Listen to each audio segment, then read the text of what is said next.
cutoff list, pass, and even perform, and they are ranked according to how they perform. Everyone's ranked. The person who scores uh, 60 and below don't pass, and the person who scores a zero is judged by everybody. And then the class is over. Now, that would be the Western model. In Africana education, even in the irredeemable structures that we have been pressed into over the last several centuries, prior to the end of apartheid in the United States, let's just localize it, to go into that black classroom with that black teacher who is committed to a different proposition, the idea that everyone must advance, the person who scores 100 then turns to help the people who score zero. The person who scores 90 then goes to help the people who scored 20 and 30. The people who score 80 goes to help the people who scored 60. And at the end of the exercise, you still know who scored 100, you still know who scores 90, 80, you still know who scores zero. However, everyone passed. That's a different mindset.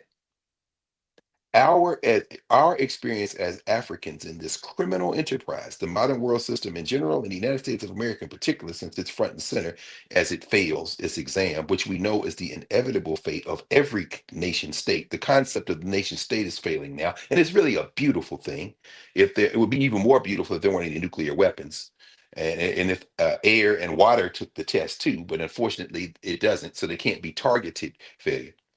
But the lesson of Africans in our experience has been the attempt to Africanize every experience we have suffered in this season of human trafficking and its aftermath, apartheid. That's really, we're not fighting for democracy. We never have been.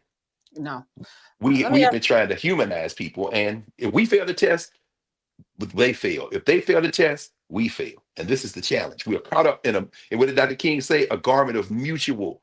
This is the challenge. Let This me is the ask you. So, challenge. we started off with this TikTok video. I saw Mhm. on IG.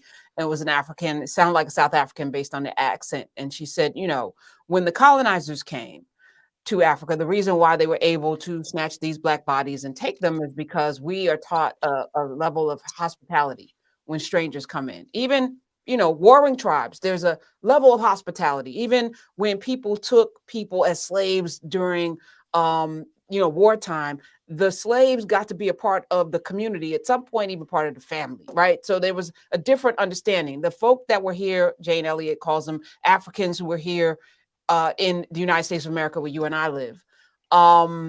They didn't have a notion of like, you come, you need something, we give it. Christopher Columbus wrote in his diary how stupid that was, right? These people, they give you, if you ask them, they give it without asking. Like that was a flaw. And it was deemed, your kindness, your hospitality was deemed to be a character flaw, to be exploited. And so, we inherently, and I feel this, and I don't know what to do about it. Inherently, we are imbued with this notion, unless we've been so corrupted that we can't even find ourselves, that we're all on this planet together. We're human beings. If somebody needs something, I just saw this horrific story. This lady was getting on an airplane with her dog. They wouldn't let the dog on. She goes in the bathroom and drowns the dog. She goes in the bathroom, Dr. Carr, and drowns her dog. Yeah. And I'm like, what kind of person is that? Like I don't have any of that in me. So I don't know, we're different people or speech. I don't know what the F that is. I don't know what that is. But I can't imagine our ancestors 400, 500, 600,000 years ago meeting these unwashed people that they let out of jails and other things and out of caves and dragging their knuckles, being, coming out of dark ages, not knowing how to do anything, feed themselves, eating. They were eating themselves. They were eating the cats and dogs, not us. And then people go, hey, let me teach you how to survive the winter. And then you turn around and it's like, hey, let me kill all of you Yeah. and give you disease and rape and take some of you back as gifts to Queen Isabella and them. I'm just like, I don't. So how do we navigate in a space where we are supposed to be all the same? people. To your point, we're all in this class, we're taking the test. If the people are doing poorly, we're going to help them. But when you help the person, they turn around and they get in power and then they enslave you. Like how do we move forward? Well, I think that's a beautiful uh, question, and that's a necessary question. I think we move forward by us not moving. We don't move off our square. You know, old folks you say stand on your square. The Masons say stand on your square. Prince Hall Masons, you got to stand on your square. We don't move, and we've talked about standing on our square. We don't move, and I say that thinking about, I spent all day yesterday up until almost midnight with the Center for Excellence in Education at Morehouse. My dear friend and sister Nina Gilbert. We'll talk about her in a minute. And as we came to the Massey Auditorium on the campus of Morehouse College yesterday afternoon, there were so many Nubians there, people from all over, and of course Babo Matosho, who had been in college with William and Mary. He was in Virginia earlier in the day, had been at Wake Forest. He made it back to campus. It was good to see him, and we talk about all everywhere there. Um, and there were a couple of, well, more than that, but a couple of white folk came up to me before we got started, and then after we talked. They have been not only, shout out to Karen. She this was not our Karen Sullivan, who's always there, but another Karen sister. She's here today because Karen has not missed a Saturday since we started. She came in with her Nubia hoodie that said the renewed normal, which is our, this is a renewed normal. This is what we do. And then Wait, so she this is said, gear you can only get if you're in Nubia, like no this. question, no Yeah, like question. this. No, the Yeah. black and sister was right. And then pulled up the hoodie, and I'm like, wait a minute, what's going on? Underneath, she had the Nubia t-shirt, one of the first Nubia t-shirt that she was wearing. She in Nubia, in narrative, in It's a black, here, unmelanated woman. no question. Okay. And it was a white dude who was weird. He was just grinning. We all took a picture, we laughed and talking. My point is this: we don't move off our square.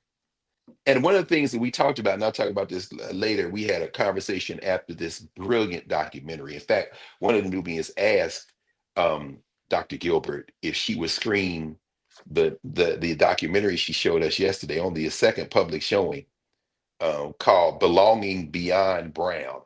Could she show it in Nubia and Refill? Which, of course, those of you on the YouTube side, I know we do something, we screen and things and talk about them.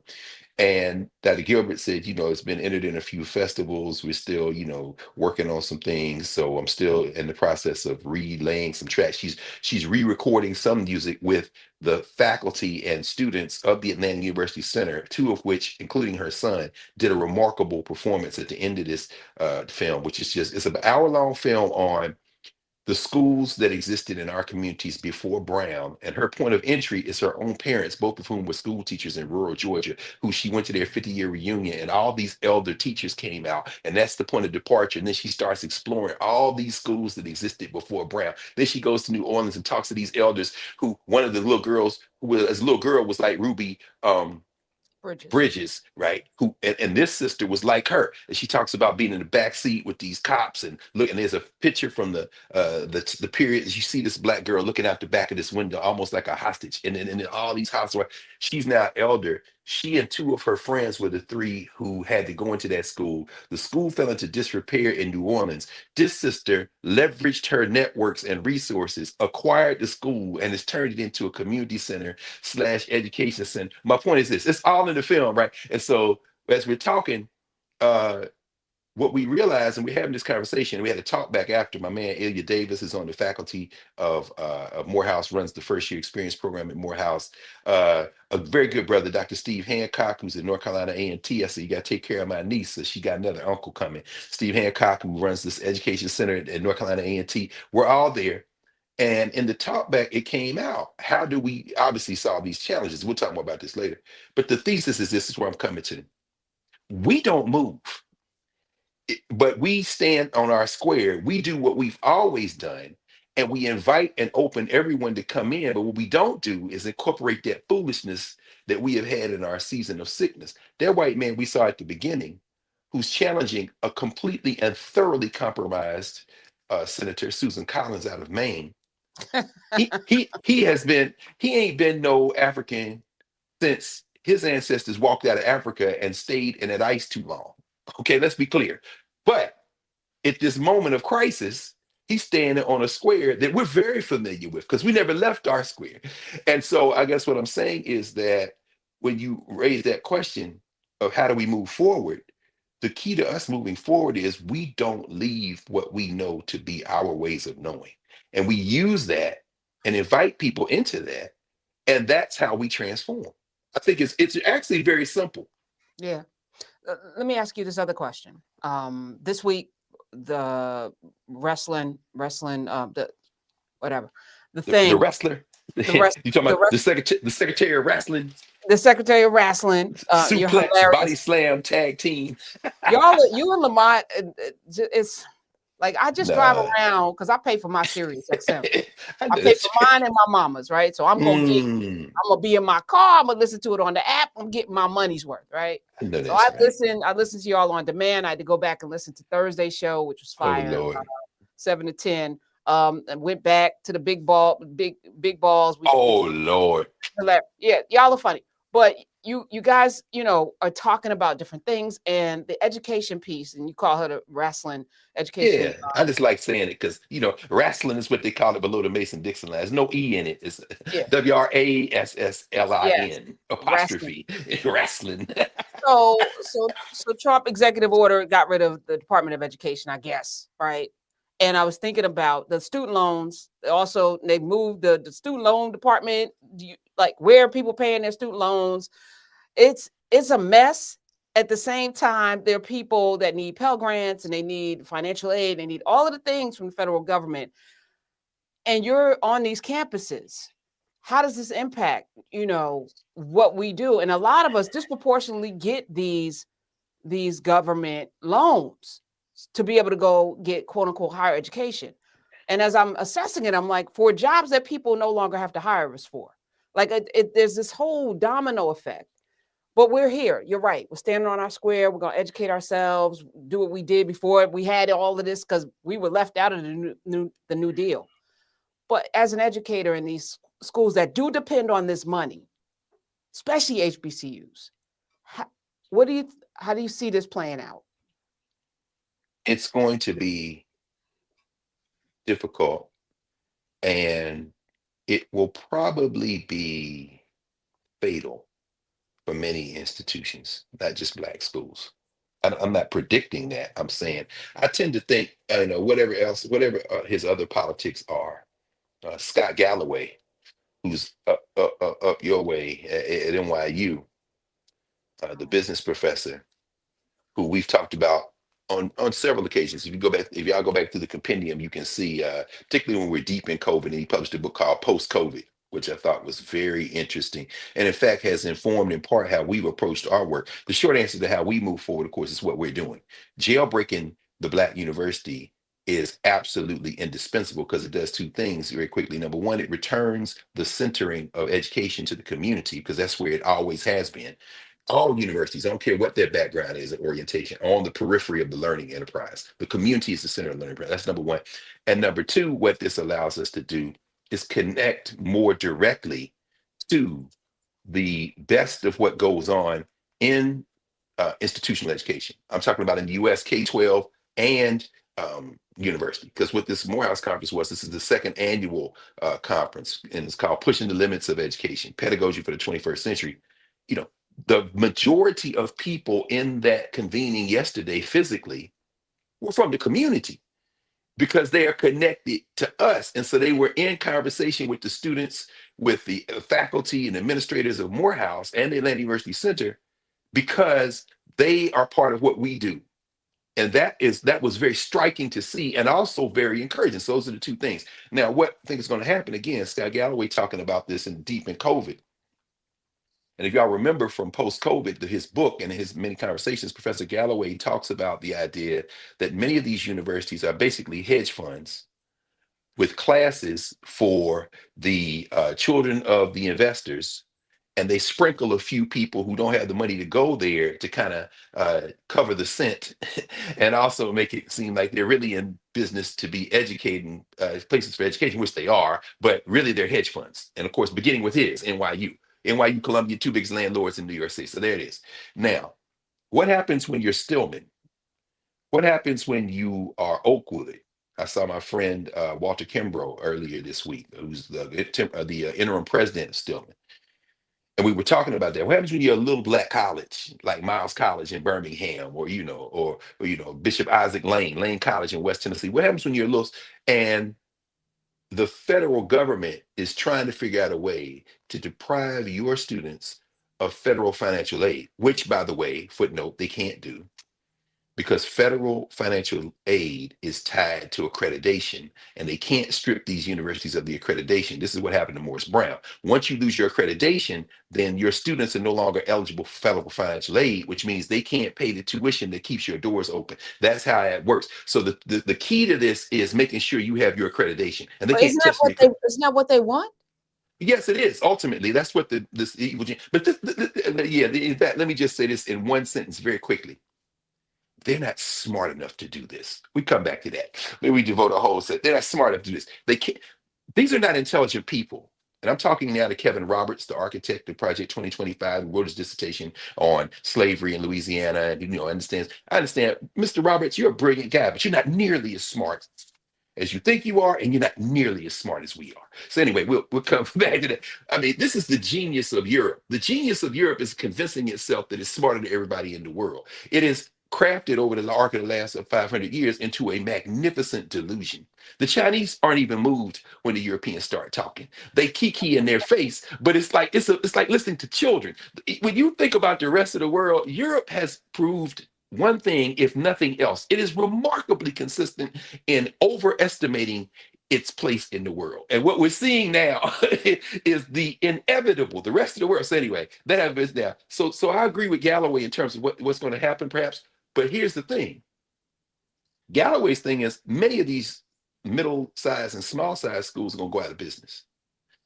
Du Bois said 100 years ago that many of the HBCUs need to be reconfigured into the larger HBCUs and that they need to come together as a network.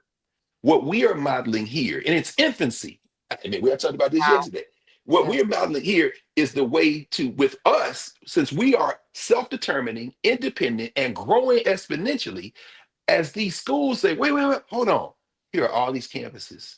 Here's all this infrastructure. Here are all these human beings in charge of infrastructure. We're not taking over any HBCUs. We are not going to move off our square. We're the community. But as you connect to this, several things emerge. Network. Here comes the people say, you know what, we can help with this, or we can crowdsource this, or we can keep these doors open here, or I'm a lawyer, we're gonna file a lawsuit here. And what you see is the capillaries, the arteries, the network of veins, as Hampate Ba talks about the jollies being the blood of the community. Well, the network of veins in our educational enterprises coming from the core of the community to the periphery. We're going to talk about some of this tomorrow because we're going to raise some money for some Howard students, scholarship money with the Howard Alumni Association. So if y'all in Atlanta, 2 to 4 tomorrow afternoon, we're going to be in Buckhead, of all places. They got some place black owned over there. The Buckhead Art and Company, Sister Portia Bruner, who has a nationwide show here. We're going to be in conversation 2 to 4 tomorrow over to Buckhead Art and Company. We're going to stream too. So, but at any rate, we're unblocking those arteries. So what will happen is, while Scott Galloway is right, many of these schools are going to go out of business. What we have the opportunity to do at this moment is create something that Du Bois said should be created, that Frederick Patterson said should be created when they started the United Negro College Fund. By the way, Arthur Fletcher's son is Nubian. He's in here. He called in serious last week. I saw Paul Fletcher, who lives here in I Atlanta. heard. His father, is called the father of affirmative action. And Yep. his father was the one who coined the term, a mind is a terrible thing Yep. to waste. He, So he was very he's high strung. He was very high ve- strung. I, very I, high strung. I was glad he called your show, because had he called my show, he probably wouldn't have gotten a sentence out. I said it was way too much. But Which is I what they didn't know said who he was. yesterday. I didn't know who Yeah. he was. But you Yeah. get your gratitude, your graciousness, No. not your gratitude, your graciousness, Yeah. your ability It's to, we in a spirit of gratitude. We're all yeah. in a spirit of gratitude, Pride. It allowed me to land. I was like, oh, okay, because he wouldn't have gotten all of that out, but we needed No. to hear it. So I appreciate Yeah, we need to hear I it. And appreciate part of it, I appreciate you too. And I appreciate Paul because part of that high strung kind of personality is because he wants so desperately, and he's absolutely right in this. We talked a long time yesterday. His his he is determined to have what his father was trying to do be communicated to the world in a way that is not a social structured narrative. Because see, when we talk about Arthur Fletcher, we typically group him with Clarence Pendleton, with Thomas Sowell, with Walter Williams, which means also Clarence Thomas, because he's a black conservative. And he's like, no, no, no, no, no. And by the way, Jack Roosevelt Robinson, who was a Republican, who said, Nixon, you're a racist. I'm not rolling with you. Also a Republican. So there's a whole, so that was that energy. But as you say, the more he talked and the more we kind of got into conversation, even public conversation on the radio, he began to kind of, okay, let me just relax. Well, 'cause understand, brother, they have murdered your father's reputation. They Right. have made him sound like these MAGA people, these crazy, and he was not. No, So, and I just want a little underscore on that. Listening to him, I understood what you were talking about. That not high strung. It's like we don't have time to relitigate this. This is happening in real time, and it's like it's like you want to shake everybody because I feel I have a measure of that like every day on the radio, and it comes off in different ways. But it's like I have zero tolerance. I know people are like, oh, you should be more patient. We don't have time to be patient at this point. Do you see what's happening? Do you see what we already know what it is? So I just mm, I felt him at the same time. I was like, I'm glad he didn't call my show because I know that's right. but not You, for you know any what's, reason other than I don't have the same capacity that you have to listen sometimes. yeah, Because again, it's like sometimes. sometimes. But And I'm the same way differently. Sometimes I can't listen. And if y'all listen very carefully, there are moments when I be frustrated. Usually when I get frustrated, knowing how I am, because we like the people, we are very similar. We are a lot like when I get frustrated, I just have to get quiet. Because then my next move is just to, no, no, let me just calm down. So sometimes y'all will hear something said on the radio, and then there'll be a little tick of silence. Not enough as you've taught me and all of us who been you brought into this universe. Dead air is not your friend. So rather than dead air, I just take a quick beat and then continue with what I was saying. But you know what's funny? Yesterday, other people who listen to Sirius, and there's so many people who listen to Sirius, uh, they told him the same thing. He said, "You better be glad you didn't call Carr." And I started laughing. We were laughing about it and that is the beauty, and that was the right word. That is the beauty of generosity, because generosity affords space for all of us. And so it's just and and that's I, that's I that's think us. people people don't get that. It's like Mm-mm. great, and this has nothing to do with today, but to me, the greatest gift that I have is the ability to allow for there to be people who, people call it an echo chamber. It's actually not. I No. don't bother nobody. People do what they do. I'm not. I tune in, but I'm not like, hey, you should say this, or you. Everybody's doing whatever they do. Don't call my show complaining about the show before mine or the show in the morning. I don't have anything to do with what anybody else. This is what I do. But the beauty is you can find somebody that you can listen to on Urban View at any hour. Maybe it's not me, and that's fine. Please go find somebody because there is somebody. Even on Saturday, people complain about the Saturday. Listen, there's Monday through Friday, there's Saturday, Sunday, there's something for everybody because I believe we need to have spaces where we can see and hear different perspectives. And, it's important that we examine what we think up against what other people are doing, people who are expert in their craft, which I've also been mindful of to bring people on that know what the hell they're talking about. And some people that don't, just to expose what it looks like, Yes, all of that. yes, yes. And the model what it looks like with somebody who may not know as much at that moment is in conversation with somebody who knows a little bit more, and there is a dialogue. People say, "Oh, I can listen, or I can speak, or this is how I." Yeah, I mean, it really is a testament to your gift. That gift among many, but that specific gift, as you say, to bring people together and to allow for that conversation. And the irony is that this is what they call, uh, erroneously, democracy. If democracy was something other than what it is, which is a label for really nothing, as we're seeing unmasked here in the U.S., which is a beautiful thing. I can't tell you. I'm so enthusiastic about this current moment because people. will be, the illusions are being stripped away. So what's left is the delusional and the rest of us. And the delusional have always been a minority. And there's a beautiful cure for ignorance. It's called knowledge. So that is something that we can all be cured of.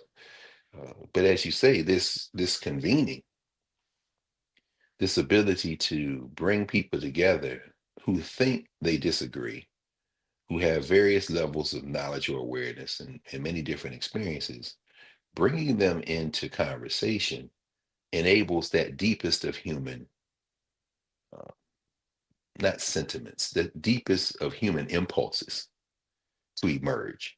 And the deepest of human impulses is to know. I remember, and I've talked about this before, deep in COVID, maybe around July 4th.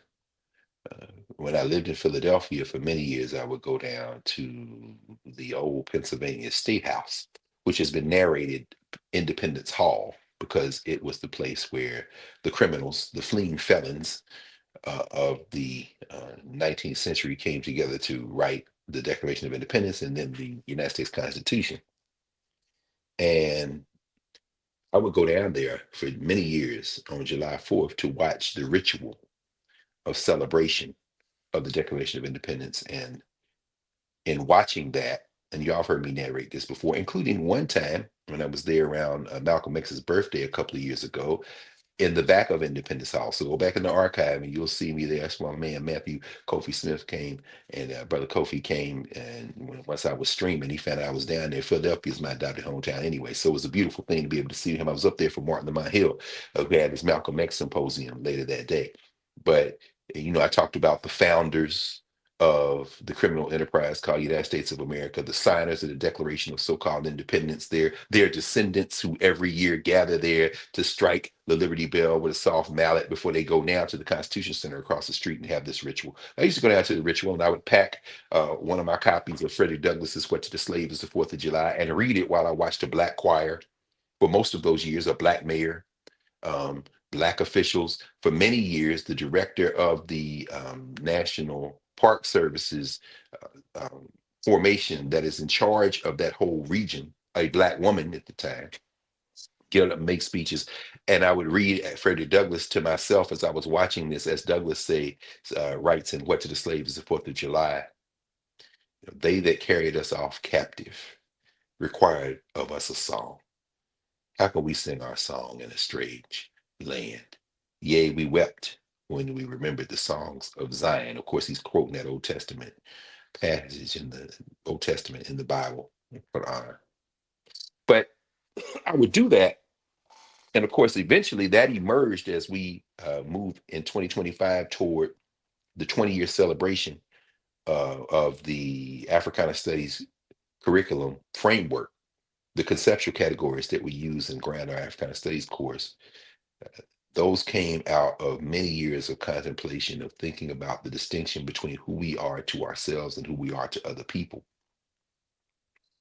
And that exercise, summer after summer, in front of the old Pennsylvania State House at the day of holy day of ritual here in the United States of America, the founding of the criminal enterprise called United States of America, was something that bubbled up out of me. And as we worked on that curriculum, and it came to me that we need to have these conceptual categories that distinguish who we are to ourselves and who we are to other people.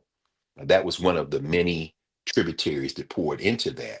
But I'm saying all that as a backdrop and to this, bringing people together with different opinions, different ideas, different capacities, different experiences into a convening is something that this country would call democratic.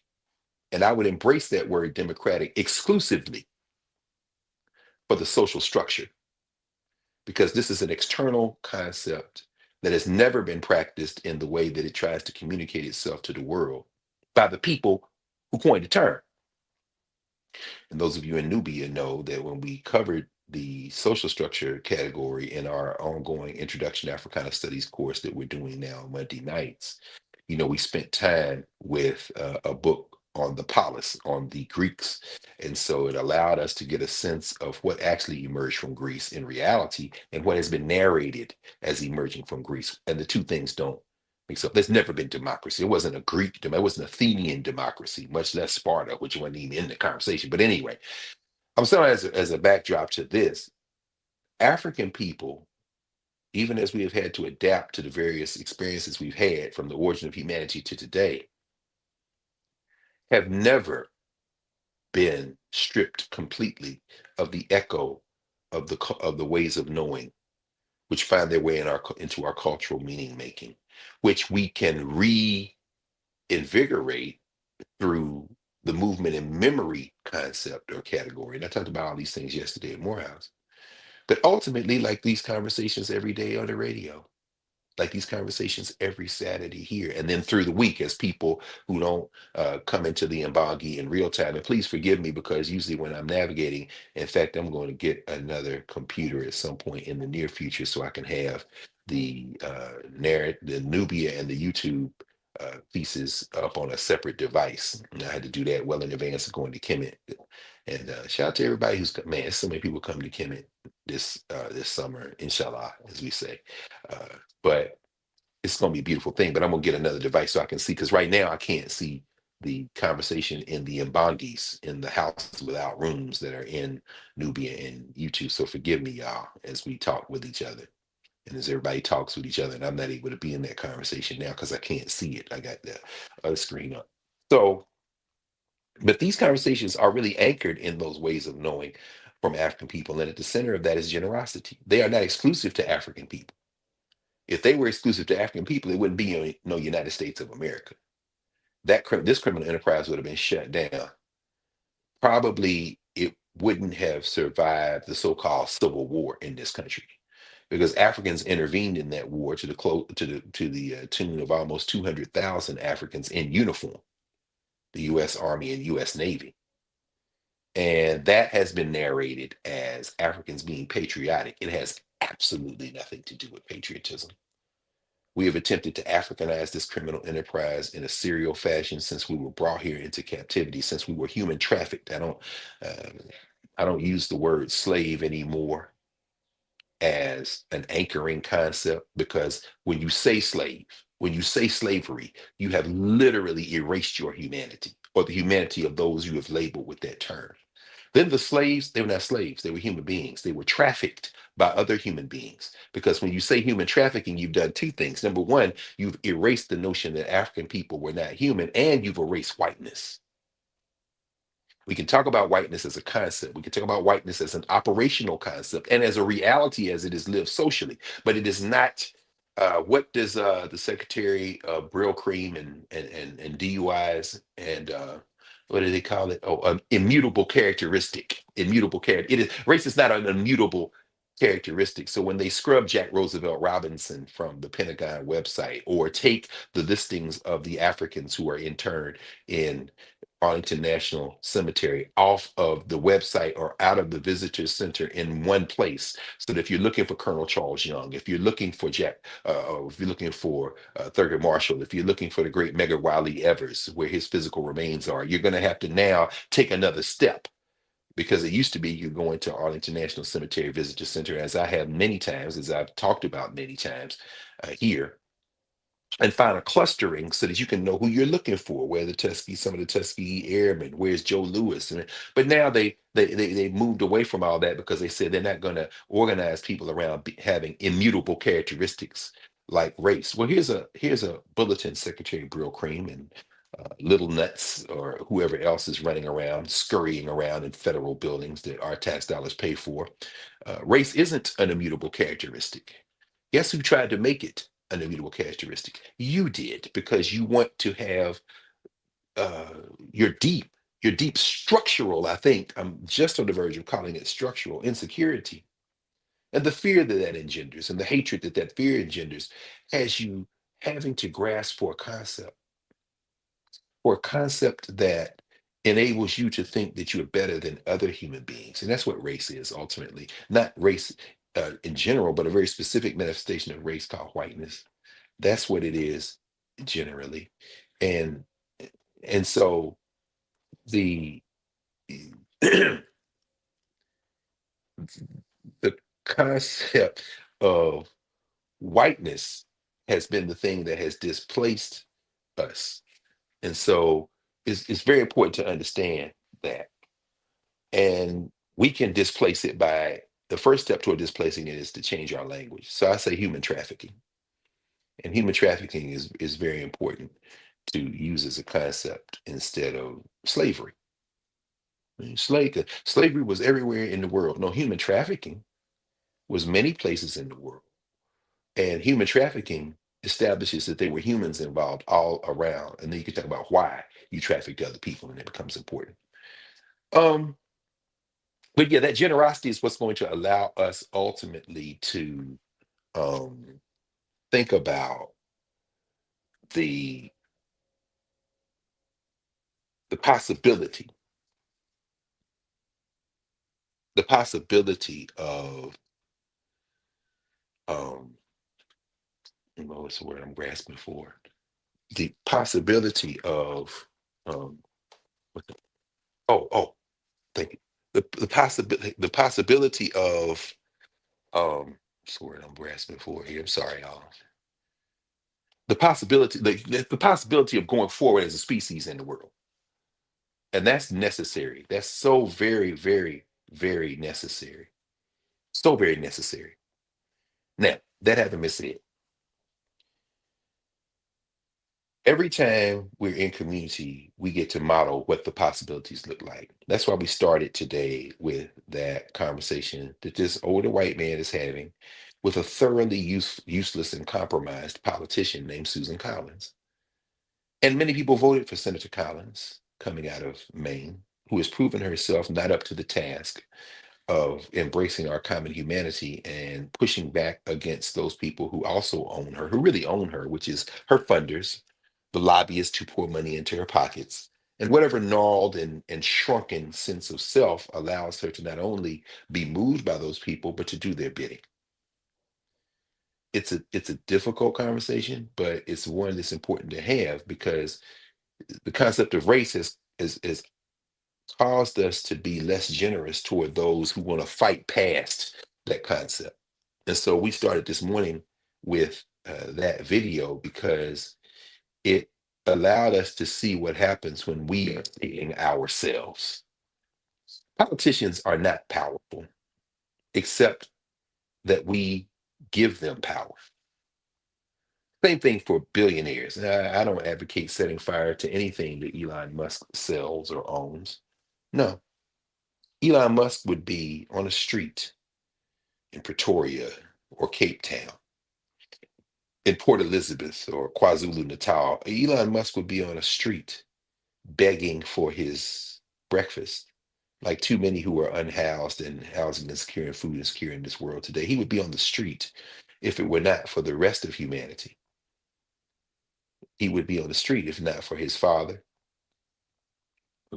Emerald Miner, Emerald, and many other things who gave him resources that he acquired through the nasty politics of capitalism and human exploitation. He would be on the street if not for his mother, who has some nasty opinions about the human beings who breathe the same air she breathed in South Africa. He would be on the street if it weren't for everyone who has put money into his pockets. I saw one of those ridiculous looking cyber trucks yesterday. And, whoever paid for that or the other Teslas I've seen here in the Atlanta area over the last 36 hours, you're keeping Elon Musk in a position to mask his deep flaws, whether they be physiological, whether they be emotional, mental, uh, in public. Hold up chainsaws, taking his son in the White House and roaming around, going into secret briefings or not so secret briefings once it was leaked by somebody at the Pentagon that he was going to get a briefing on China. And then, of course, because they are liars to their DNA, Trump saying he's not getting a briefing. And then the Secretary of Brill Cream sending out a message, he's not getting a briefing. We all know that you told him everything he wants because he owns the Oval Office and everything attendant to it.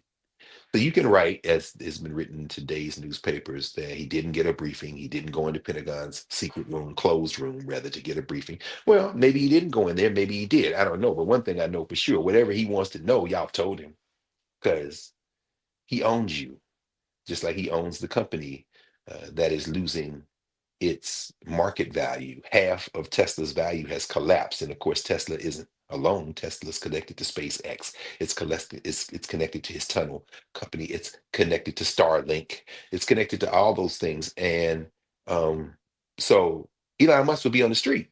And he may very well end up on the street, the world's richest man.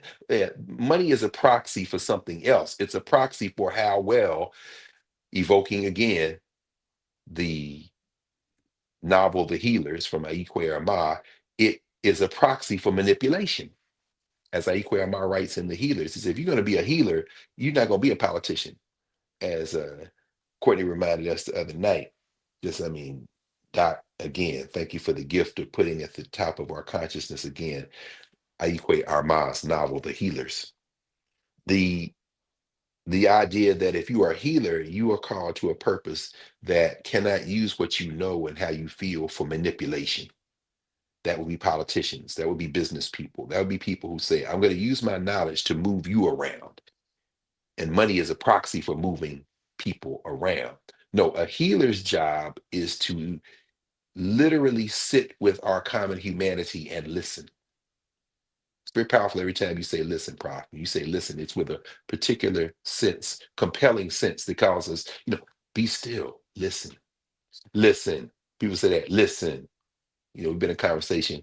Yeah, I was looking at the news the other day and I saw that they were, and somebody said, listen, meaning what?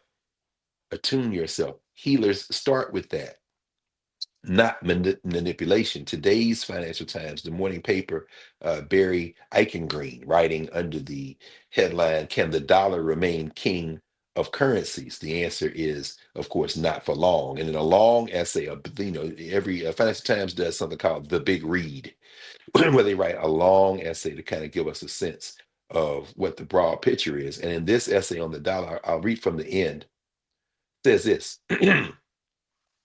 In the 1930s, not only the Commonwealth and Empire, that would be the British Commonwealth and Empire, but also a fair number of Britain's other allies held their reserves in London and pegged their financial reserves, their proxies for value, which would be gold, silver, uh, currency in terms of paper currency, held their reserves in London and pegged their exchange rates to the pound. That would be the pound sterling, the British currency, in the arrangement known as the Sterling era.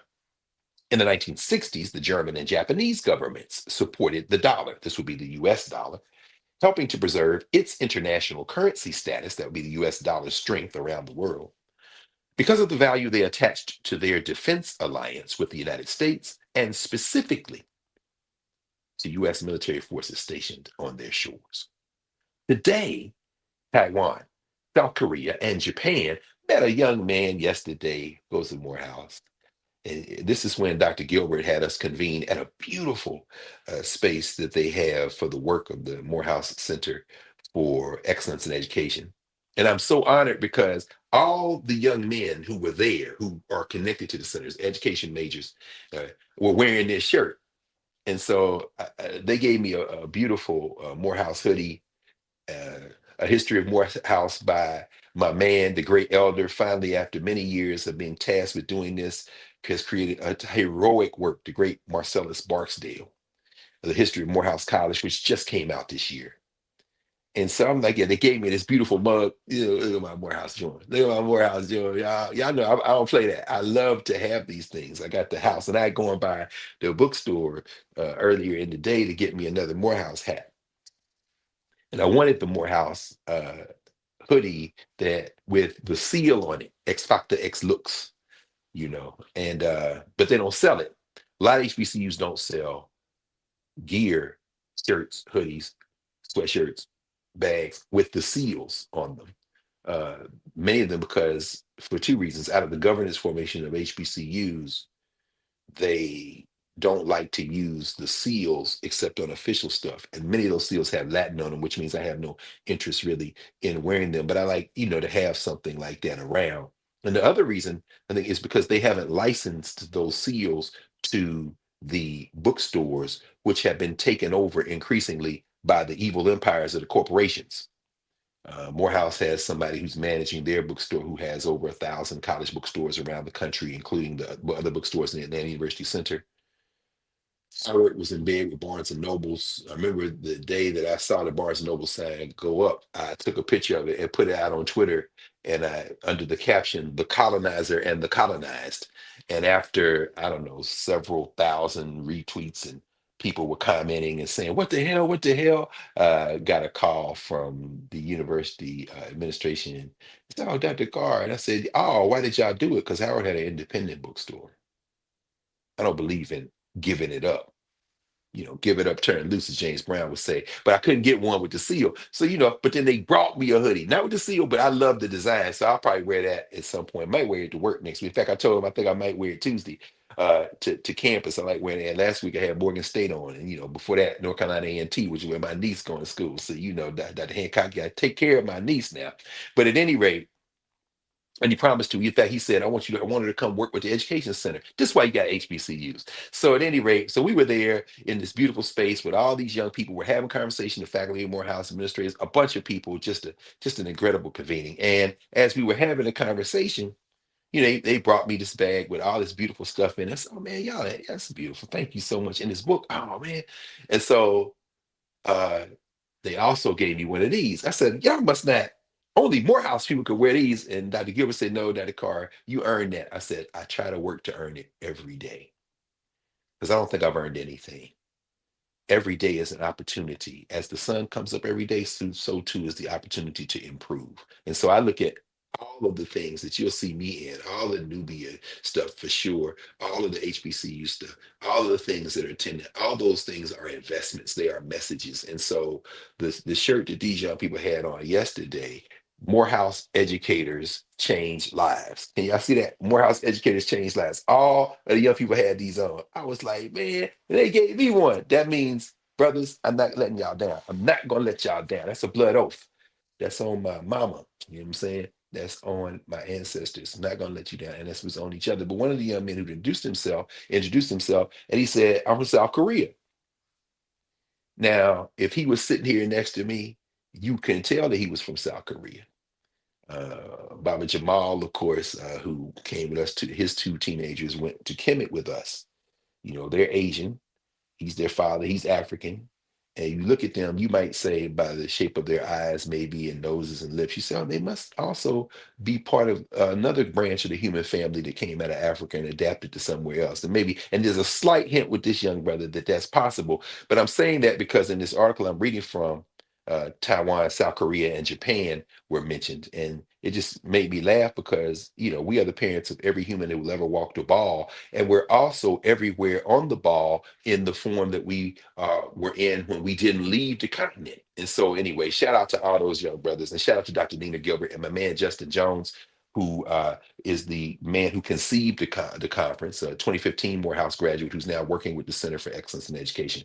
It was quite a convening yesterday, and the 2-day convening, and I'll talk more about that in a moment. But as I was reading, now I just go back to what I was reading about the dollar and the question of currency being a proxy for manipulation, which is what we're talking about. And on our way back to coming to Ayikwe Arma and the healers, and saying that healers are not manipulators. You don't use your knowledge to manipulate people to do what you want, even when it's for the best intention. So politicians are manipulators. Educators too often are manipulators. And so, but healers are very different. You're talking about eliciting out of people what we were born with and joining in community to build better spaces and better places. That very much is deep in the African soul, even as every African didn't practice it, which is why Ayikwe Ama's work, another reasons why it's very important. So again, going back to this article, they say in the 1930s that not only the Commonwealth and Empire, but also a fair number of Britain's other allies held their reserves in London and pegged their exchange rates to the pound in the arrangement known as the Sterling era. In the 1960s, the German and Japanese governments supported the dollar, helping to preserve its international currency status because of the value they attached to their defense alliance with the United States. and specifically to US military forces stationed on their shores today. Taiwan, South Korea, and Japan, shout out to my Morehouse cats, hold a disproportionate share of their foreign reserves in dollars because they depend on the US security umbrella. In the wake of Trump's Oval Office blow up with Vladimir Zelensky and appeasement of Russia, this notion that alliance politics are important for international currency status is about to receive a real time test. Thank you, Larry Daniel Favors. There's a lot of tests being given out now, and one of the tests that is now on the deck is the test of the United States dollar as the currency of the world, the reserve currency of the world. In other words, the strongest currency that everybody else can peg itself to and depend on. Last paragraph. Ultimately, the writer writes, ultimately, the fate of the dollar will turn on the willingness of America's leaders to uphold the rule of law. Ooh, just like people stop buying Teslas, just like 85% of the Tesla market in Europe is gone, evaporated, just like BYD, who announced last week that they got a charging battery and system that can charge your car to go close to 300 miles on a 1, 2, 3, 4, 5 minute charge. That's right. That's right. BYD, the best electric car maker in the world. Tesla is what you can buy here in the United States. And in a minute, people are like, why can't I buy a B? You can charge, I can charge that car for 5 minutes and go 300 miles. Mhm. So as all that is going, and people will take their hard-earned proxy for value, their currency, and not buy a Tesla like uh, mm, some of these unfortunate Africans riding around in the streets of Atlanta, Georgia in Teslas and Tesla trucks, which is just unfathomable to me. I mean, at that point, you're signaling to the world is I don't have the sense God gave me. But at any rate, as that withdrawal comes and business people go out of business, Elon Musk is the richest man in the world. How long? Maybe, as Dr. King would say, not long. But as those things begin to unfold, the reserve currency of the world, the United States dollar, the fate of that dollar is going to turn on the willingness of the United States of America, its leaders, to uphold the rule of law, which we're seeing now because they've caught the car, the disheveled Steve Bannon, the self-righteous and self-assured and self-satisfied, and ultimately in terms of his own intellectual capacity, uh, Kevin Roberts, hopelessly overmatched and delusional Kevin Roberts. They think now that they've caught the car that they're going to remake a place that has always been unstable, a state that has always been in perpetual negotiation between the people in it, the indigenous people who were rolled on, those of us who were brought here captive, the rest of the people who were sold the dream and fantasy and ultimate delusion of whiteness in exchange for standing with the only people in this criminal enterprise who have ever thought and seen themselves as being in control, which are those who have leveraged our collective labor and our collective effort into a proxy for value called the dollar or other forms of currency to control everyone, buying politicians, setting up laws that allow them to ravage the rest of us. That whole thing is perpetually unstable. So when they write in this morning's Financial Times that ultimately the fate of the dollar will turn on the willingness of America's leaders to uphold the rule of law, what happens when you don't uphold the rule of law? Oh, now people start getting nervous. Let me finish that sentence. Respect the separation of powers. There is no respect for separation of powers. Some disturbing news this morning in the front page of the New York Times, the front webpage, published late. Brad Karp, Karp, Brad Karp, who is the chairman of what used to be known as Paul Weiss, Rifkin, Wharton, and Garrison, now only known as Paul Weiss, major law firm in the world, $2.6 billion in annual revenue, a list of clients that goes from the big oil companies to the tech companies and everything in between. Well, Brad Karp this week went to the White House. I'm sorry, Brad Karp, Paul Weiss. You may have heard the name Paul Weiss a couple of weeks ago when I was talking about what the good people at Metropolitan African Methodist Episcopal Church in Washington, D.C., the good brother Reverend William Lamar and his folks there did relative to the Proud Boys, the lawsuit they filed, the $2.8 million lawsuit that they filed against the Proud Boys for what those white nationalists did in front of the church the weekend of the first inauguration of this criminal Donald Trump, convicted felon Donald Trump. Well, the lawsuit that filed that lawsuit, that co-partnered with the Lawyers Committee for Civil Rights, the law firm that ultimately not only won the settlement, but then helped set up the website for Metropolitan to leverage the fact that they now own the copyright to the Proud Boys logo.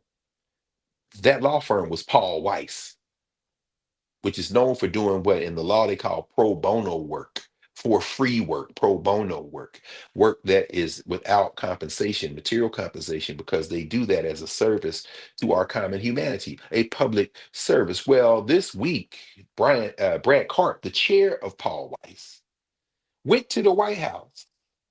This from a law firm that prides itself on human and civil rights. This from a law firm that stood against the Trump administration and all this criminal activity they've been doing. Well, their leader, the chair, Brad Carp, and once this was announced a couple of days, actually today, it was also announced that many people, partners at the firm, other lawyers at the firm, like, what the hell, Ben, what is you doing?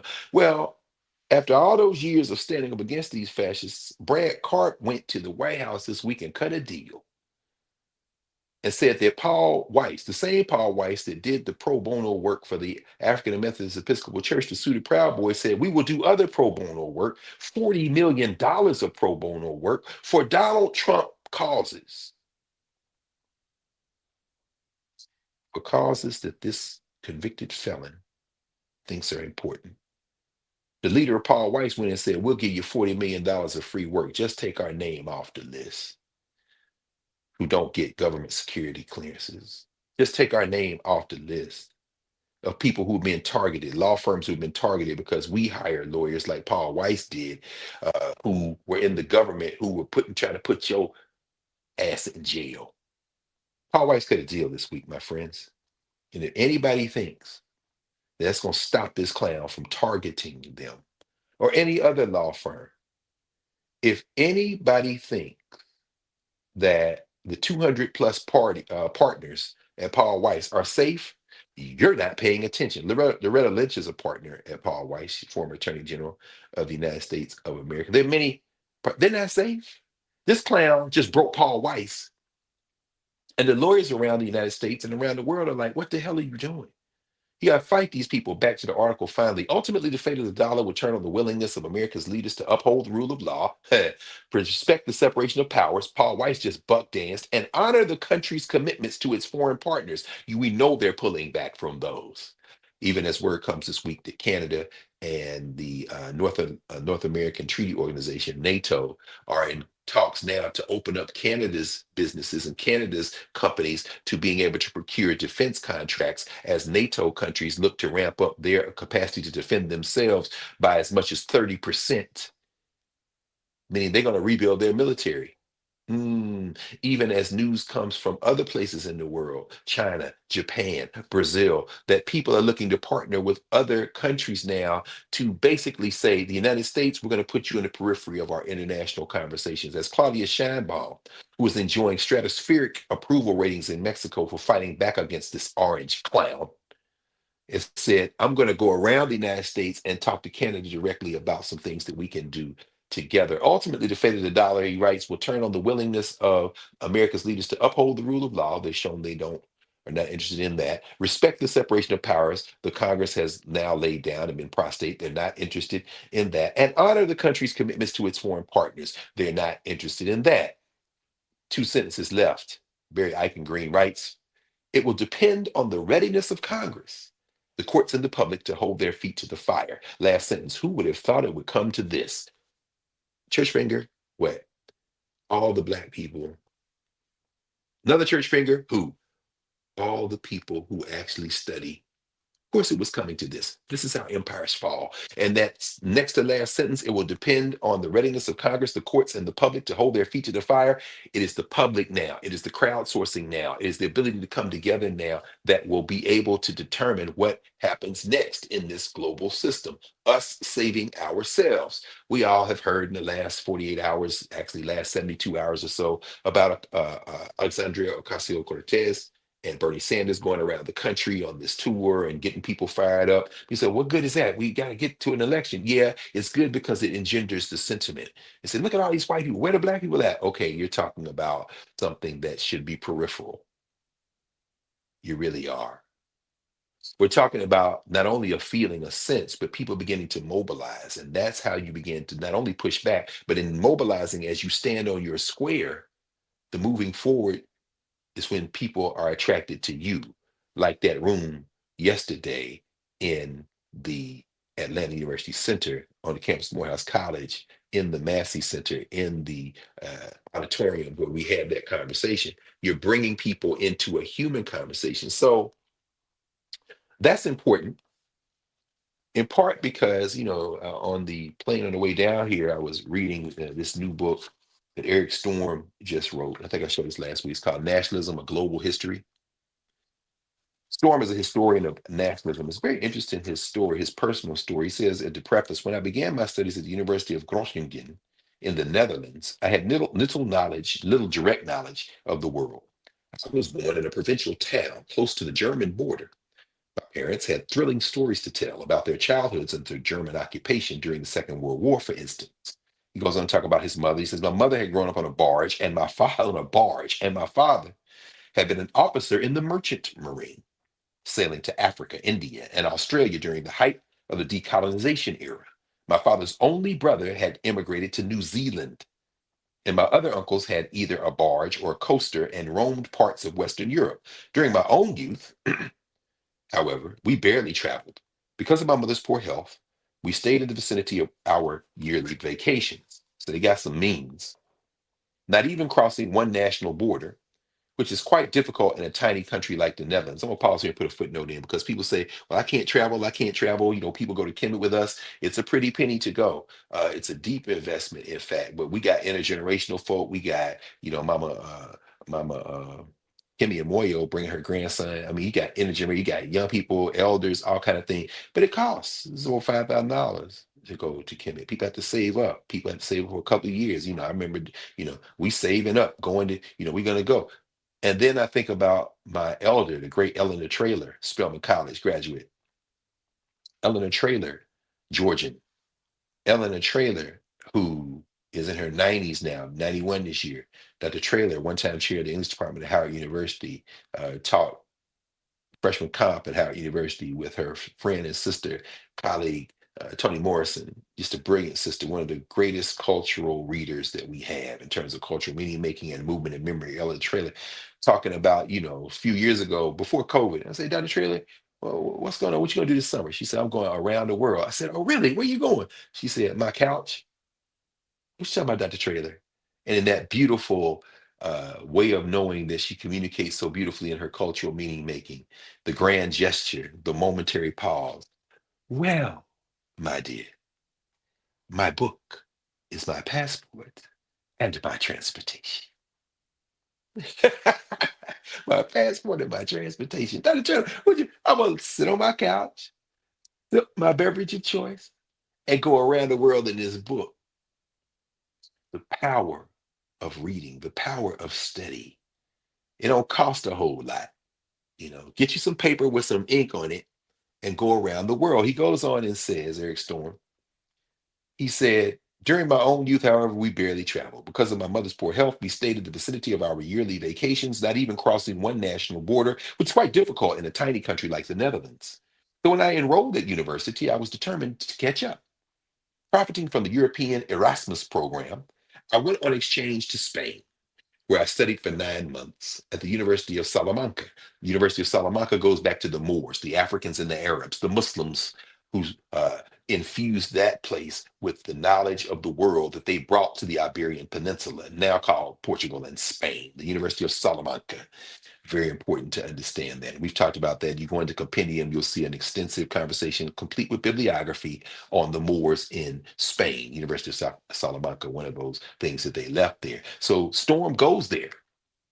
He goes there because in Europe, they had the European Erasmus program, which funds students to be able to travel and study. The United States, now with the Secretary of Wrestling, is trying to destroy the Department of Education.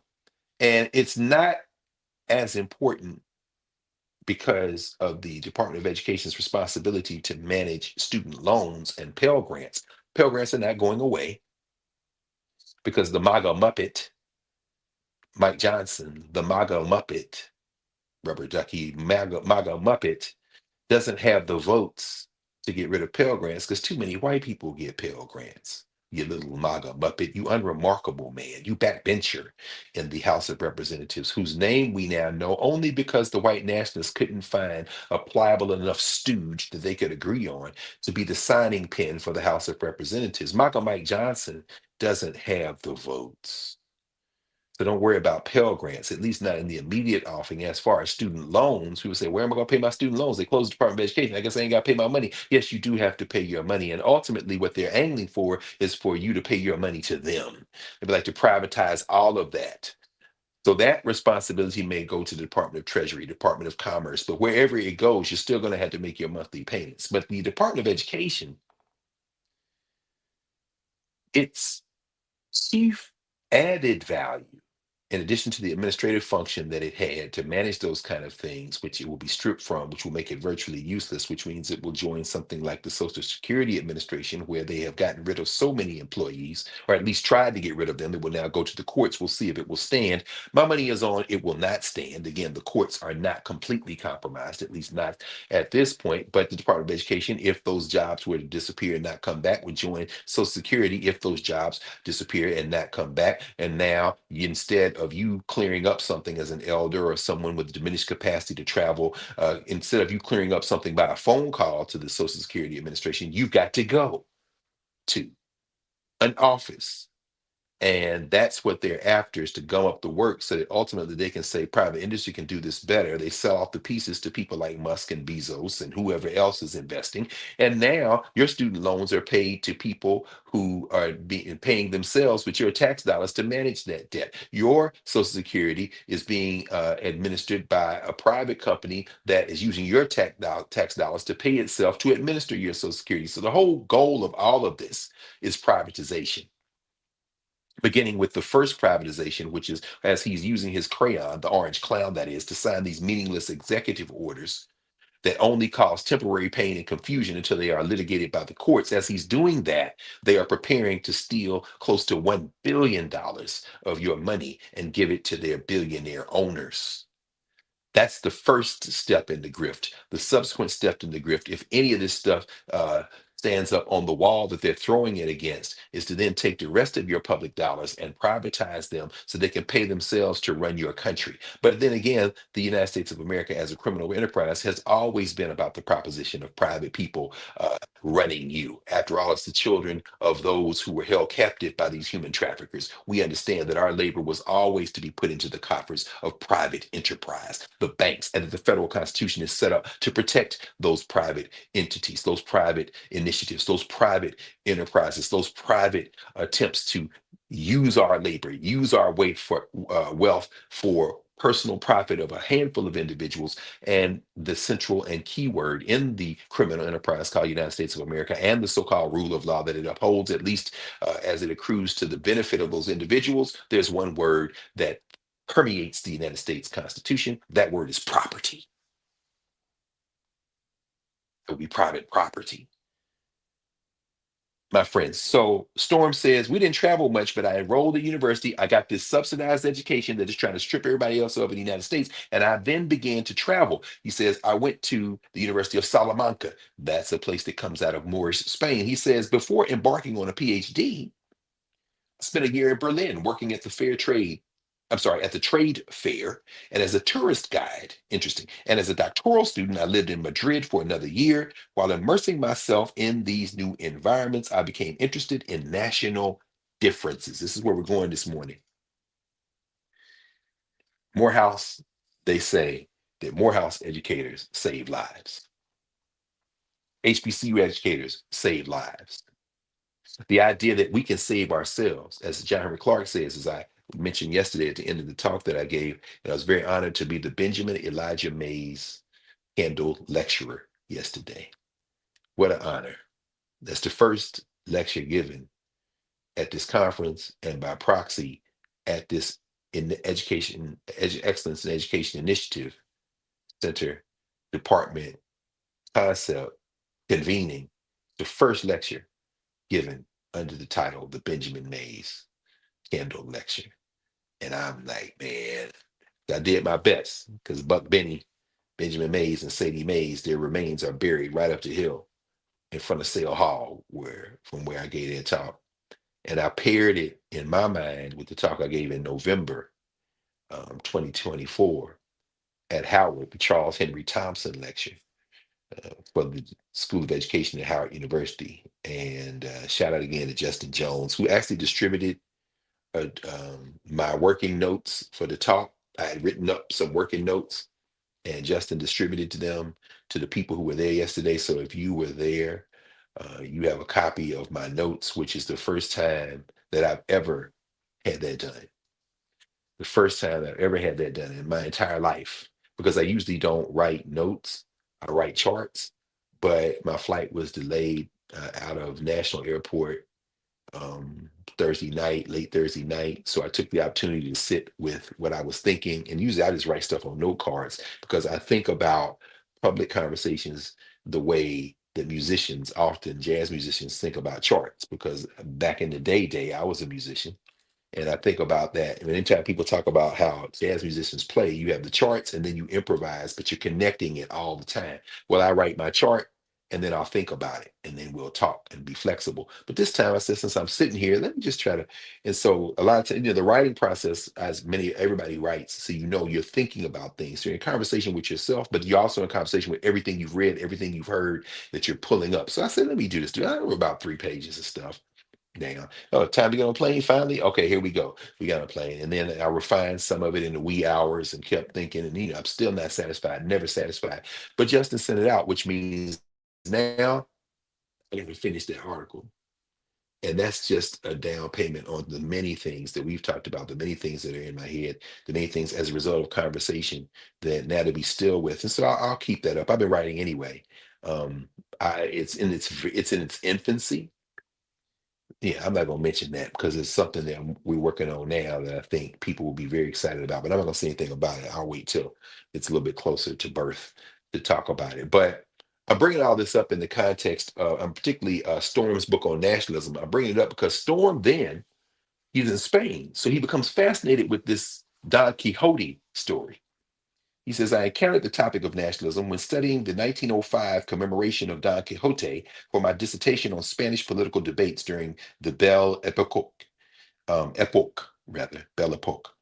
tertiary 300-year anniversary of the publication of the novel was celebrated on a grand scale throughout Spain. The goal was to bring the nation together after the humiliating defeat in the Spanish American War, the Cuban Spanish American War, while instilling pride in the country's great literary heritage. I was amazed at the amount of effort and money spent to commemorate a book about a fictional hero fighting windmills.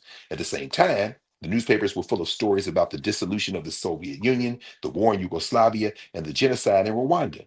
Nationalism, therefore, became one of the main topics of my research, and indirectly it has continued to be over the last 20 years. And he goes on to say, why am I writing a book about nationalism? Well, this book is fascinating to me because there's a library of books on nationalism. We won't stop here. You can go back into the archive. You can hear us talk about everybody from Perry Anderson to Benedict Anderson, everybody from Frantz Fanon to anyway. So nationalism is fascinating conversation. But I'm thinking about this right now in the context of the world and nationalism in a moment when the white nationalists of the United States of America are overplaying their hand and saying that this is a white man's country. This is a rich white man's country. And all y'all gonna get down or lay down. And of course, if you get real quiet, you can hear the laughter from around the world. And you can hear, once you get past the anxiety and the fear that that engenders, once people take a deep breath and remember and look around and listen, what you will see emerging is a deep calm. The calm that Sheikh Anta Diop would say reminds us that when you study the movement of humans across time and space, which some people will call history, what reveals itself to you when you listen, what you find is the serenity to accept the facts as they are. They have caught the Carr friends and they don't know what to do with it, and they're going to collapse the dollar. It's going to be very difficult for them, which means very difficult for us. The Congress, if it doesn't find its voice, the courts, if they don't uphold the rule of law, and the public, if we don't get involved, which will overwhelm all of the capacities that will try to constrain us, well, then, of course, the proxy for value in a capitalist world system is going to shift in a way that is inexorable and ultimately will lead to the fracture and ultimate dissolution. Not disillusionment, but dissolving of the federal entity we call United States of America. Quite simply, the center cannot hold, as we talked about last week from the cover of last week's Foreign Affairs magazine that came out. So, what happens in the context of that as I kind of begin to move toward the main points I wanted to make today in a succinct fashion. Last time we were together, last Saturday, we were just entering the second day of the Fred Gray Symposium in Montgomery, Alabama. Very excited about the potential of what's going to happen with the Fred Gray Center for Human and Civil Rights. Rereading, and I shared this with my students, the essay I showed you all that they pulled out of the Case Western Reserve Law Review called In Honor of Fred Gray, Making Civil Rights Law from Rosa Parks to the 21st Century, Jonathan Enton's article. This is actually a QR code for the Fred Gray Institute. If y'all can get it, you can see it there and you can learn about the Fred Gray Institute. But Fred Gray, and the reason I reread this article, this is an article that was published there called In Honor of Fred Gray, as I said. And then, of course, the outline for the law review article here talks about the Supreme Court cases that Fred Gray argued, the Montgomery bus boycott case, Browder versus Gale, of course, or really Browder versus Gale versus Browder, rather. The Freedom of Association case, NAACP versus Alabama, X. Patterson. The racial gerrymandering case, landmark case, Gamillion versus Lightfoot, Dr. Charles Gamillion, medical doctor on Tuskegee's faculty, worked at the hospital in Tuskegee. The defamation case, this con law case, which everybody teaches, and very few people know Fred Gray was involved. And that would be New York Times versus Sullivan. Major cases that he argued, including more recently in history, the Tuskegee syphilis litigation. He was Martin Luther King's lawyer, Alabama versus King, the perjury trial of Martin Luther King, the sit-in demonstrators. You want to sell the bus station in Montgomery, Alabama, where the Freedom Riders were? No problem, my friend. Elon Musk, you're an apartheid clown. You're a bore. You know that Voortrekker monument that sits just south of Swanee? The Africans call it Swanee. Europeans call it Pretoria, the capital of South Africa. The minute the hammer comes down, they say sold to whoever, the Montgomery bus station. 3, 2, 1. What just happened? We just blew up the Voortrekker monument south of Pretoria. What else y'all want to sell in the United States? Let me tell you about international solidarity. A governance formation that overflows these funky ass boundaries drawn by the Europeans to separate human from human, which means now engender conflict, even in Europe, which is perpetually at war. When you don't honor those lines and choose your common humanity, when you stand on your human square, you enhance everybody's local capacity to take the justice that we all deserve. What you think would happen if the Nigerian government or more importantly, the people of Nigeria, overwhelmed the Nigerian government, because politicians are politicians wherever you go at this stage, sadly, and said, you want to take Jack Roosevelt Robinson's name off a website? It seems like a little thing, but this is what we're going to do. No more oil for you, my friend. Huh? What just happened? Yeah, you want to play with the money that will go for children to eat food at school? No problem. Angola says, no more copper for you. Zambia, no more copper for you. Congo, once as it gets its act together, as we are in solidarity, shout out to my man Sam Livingston, who was there, professor at Morehouse of Africana Studies, now 22 years, who we're going to be having on in conversations around Congo and friends of the Congo as Congo struggles to throw off these predators who have descended upon it, some of them who look like the Congolese. Uh, what if one day Congo says, you know what, you don't want to feed our cousins in the United States? It's no problem. Those very devices that you use to sit on your toilet at 3 a.m. and put something on something you call true source will stop the work. Why? Because we want our minerals. We're going to send them somewhere else. Yeah, that's a fantasy. That's a pipe dream. So was the United States of America as recently as 250 years ago. And look, it's already coming apart. It won't happen today. It won't happen tomorrow or next week, but it can happen, and it will happen more quickly the more we realize that these lines to separate us were divided that way in order to separate us. And the minute we don't honor them, the minute we transcend them, the minute we strengthen our capacity wherever we are in the world to overwhelm the criminal enterprise that doesn't honor those lines either, but that keeps its banks, its corporations, its international relationships intact. So when a man like Elon Musk walks in to get a briefing on China, the reason that it was so problematic that for people to learn about that is because he has business in China. And for Donald Trump to say last night he's not going to do it because he's got businesses there and it could be a conflict. You got businesses everywhere, including with your criminal friend Bibi Netanyahu, who never stopped killing Palestinians, who wants to give you all of the land that Palestinians are on so you can build your hotels. You must think we are as stupid as Kevin Roberts and MAGA Mike Johnson if you think we going to listen to one thing comes out of the vomit of your mouth to talk about conflicts of interest.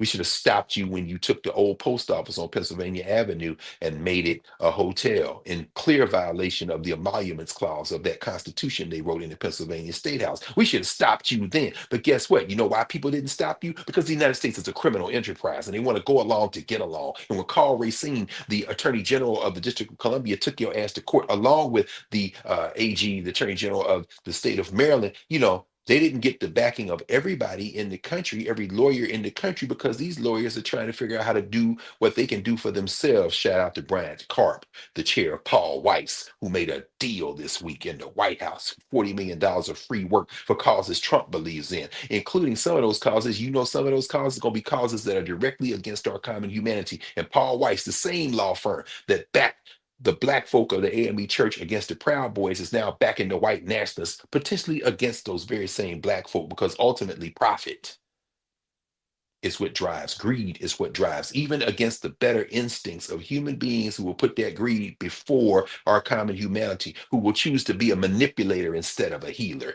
We just have to listen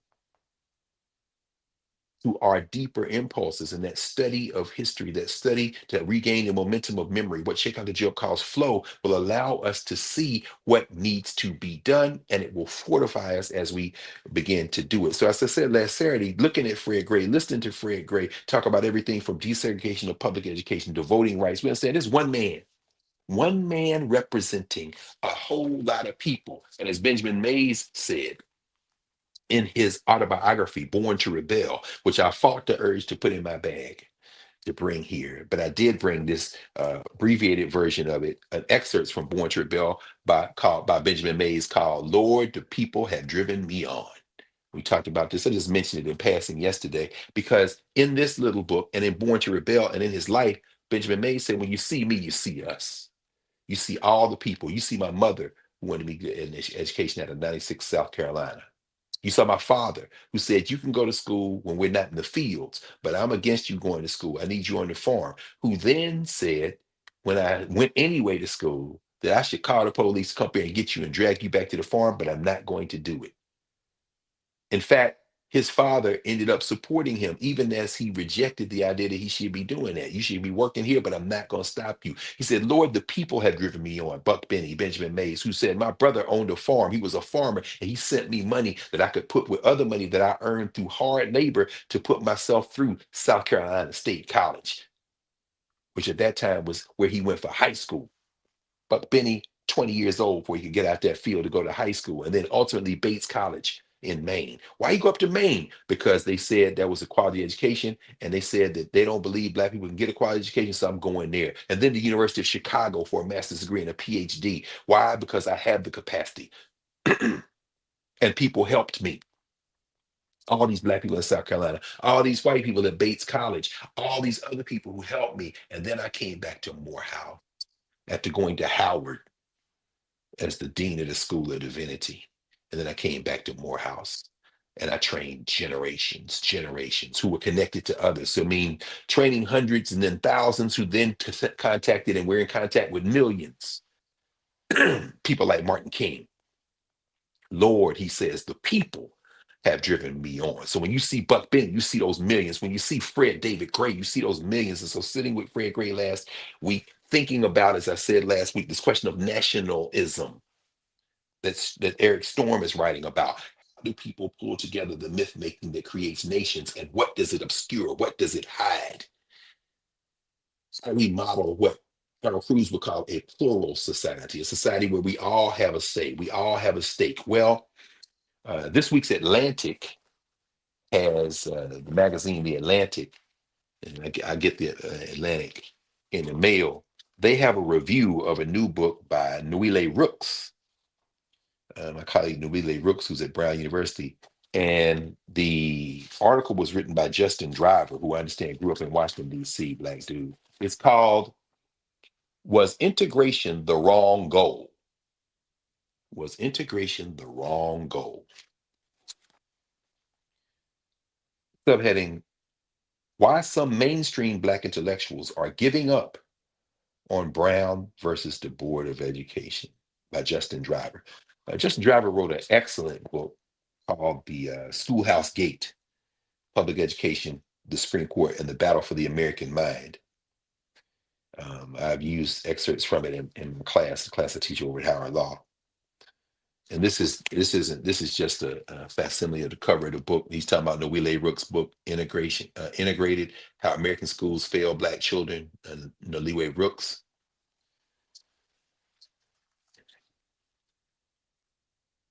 Very quickly, the subheading here is a social structure subheading.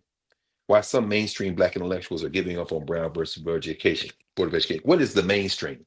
You talking about the social structure, who Africans are to other people. In a governance formation, what we're doing right now, what we do week after week, what we do every day on the radio, what we do every moment of our lives when we're in conversation with ourselves, that is the mainstream, my friend. You could have said what white known Black intellectuals, and then even Black intellectuals, I think, is a problematic, because who's an intellectual? Somebody who thinks, somebody who's in deep conversation, somebody who's listening, somebody who is in community. There was a time when I would have embraced the description intellectual for myself. I'm not intellectual. I'm your brother. And we are together. And as I said yesterday, as we were in conversation, I treat everybody the same, because it is a driving passion in my life to do everything I can do to contribute with everybody else to disabusing ourselves of the idea that some people are better than other people. No, I'm sorry, Dr. Kevin Roberts. You caught the Carr Project 2025, you clown. You circus clown. You don't have to be a clown. You chose to be a clown because your fear and insecurity has driven you to believe that some concept that you say is not immutable, but you absolutely believe is, and that would be whiteness, makes you better. And you somehow think that this criminal enterprise called United States of America can be held together by you bleeding at the top of your sheep lungs that this is a white man's country.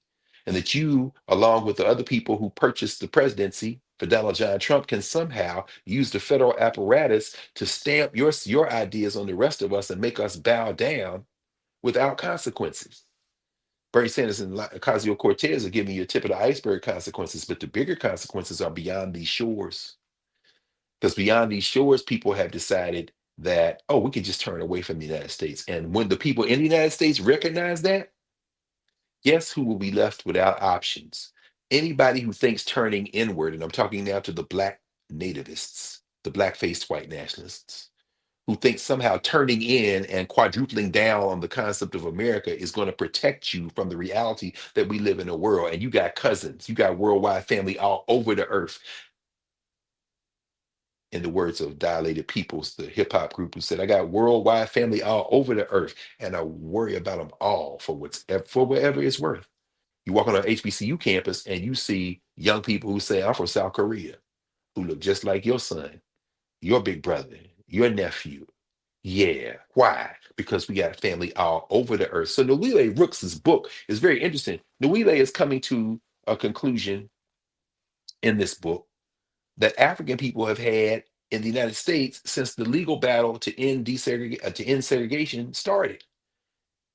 As I've mentioned several times, Sharice Cheney's book, Blacks Against Brown, details the fact that Black people were not trying to get rid of their schools, that we wanted the laws to change so that nobody would be able to use the law against us in any form, but that didn't mean we wanted to close our schools.